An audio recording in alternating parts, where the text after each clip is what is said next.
Hello there, you found me. Okay, so it is Wednesday morning, and today, like I said yesterday, we are talking about persuasion today. So I'm going to jump straight into it. I think persuasion is super, super important.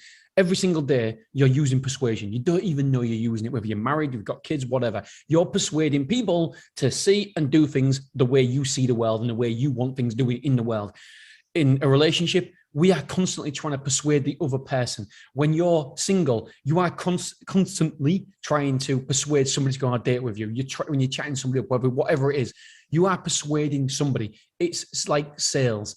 You're selling all the time. You are selling yourself to everybody out there, to the world. As soon as you get dressed in the morning, you're selling yourself to the world.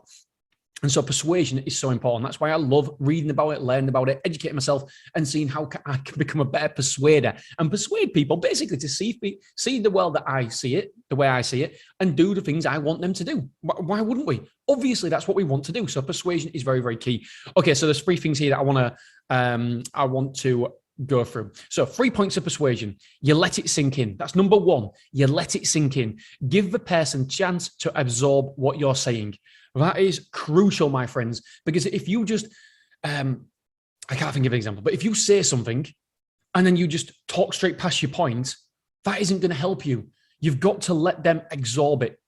You've got to let it sink in. If you don't, you're just going to glaze over that point and it doesn't have the oomph. It doesn't have the power. It doesn't have the connection that you ultimately need it to have. So number one is let it sink in. Number two, I love this.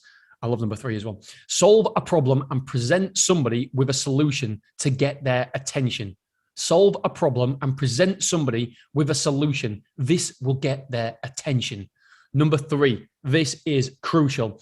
This is, for me, it's the most important one. There is no room for no. What do I mean by that? Simple. Avoid yes and no questions. Give choices instead. So you don't give somebody the opportunity to say no. If you do, they may take that. It goes, your chance of success, your chance of persuasion, your chance of getting the right answer goes up if you avoid yes and no questions. For example, would 3 p.m. or 4 p.m. on Tuesday be better? So you're giving an option.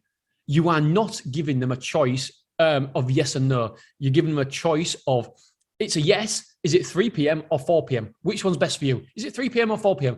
It's so harder for somebody to say, actually, no, that doesn't suit me. It's so harder for them to step back and say no to that situation.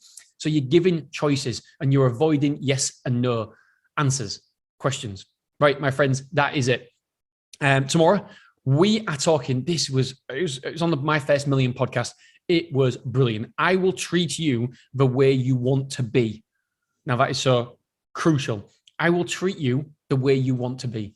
We'll talk more about that tomorrow. All right, my friends, ta-ta.